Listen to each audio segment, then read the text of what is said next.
So this will be interesting. Going to be the maiden voyage of the Insta 360, and I've got the kind of 360 lens on it, and it's on the GoPro mount, and if I have my GoPro on I would have to have it upside down. So I figured with this, because it should in theory shoot forwards and backwards, I'll stick it the right way up, angle it down, and then see what sort of results it produces. But yeah, I'm pretty stoked. Yeah, it should be good fun. So what I'm wondering is, does it give a better depth of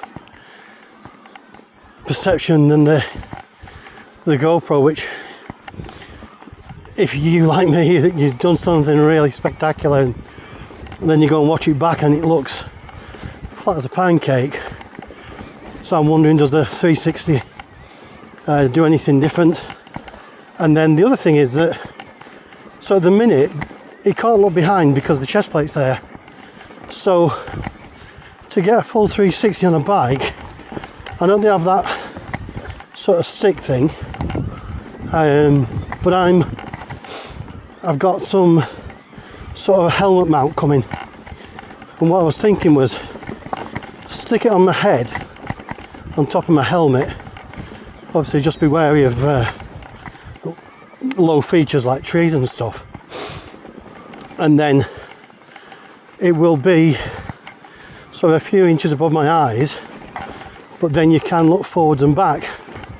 So at the minute, if I had somebody behind me, I couldn't show that on the camera, and that's one of the things that I think would be interesting, if I could do that.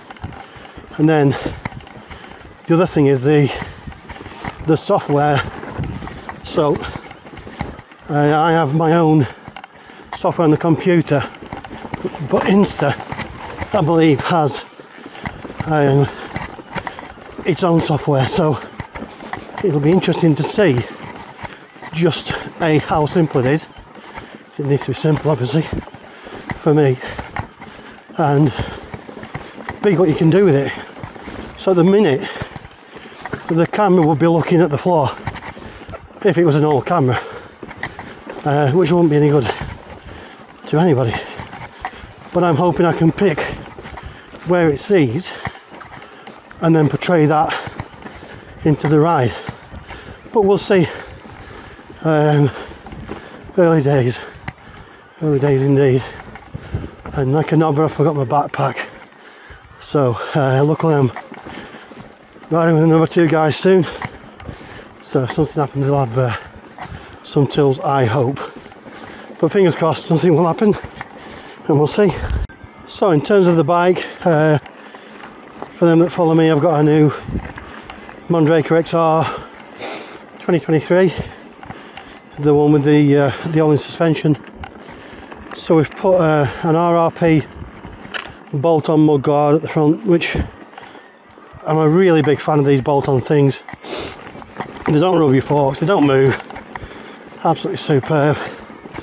We've got PNW grips, which is one of my favourite grips. Hope pedals. These I'd bought for the other bike. The other bike was red, so got a bit of a colour clash going on there. And what else have we got? We've got a Velcro neoprene cover for the battery, which I just think makes sense to put it on.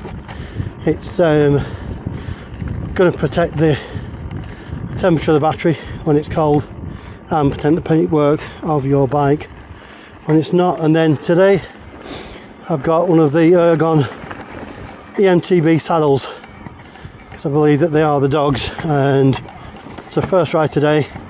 First impressions are it doesn't feel like a normal saddle.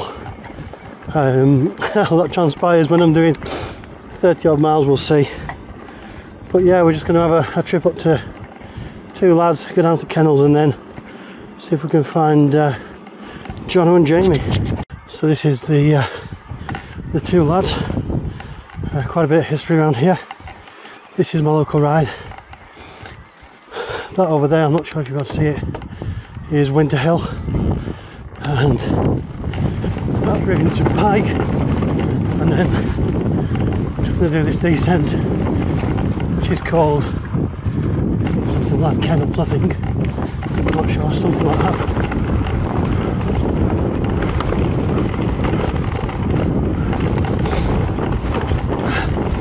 This only suspension is really good,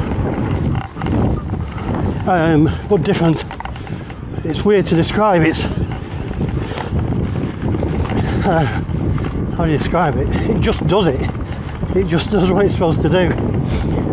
Go off a jump and it just takes it. It just kind of neutralises everything.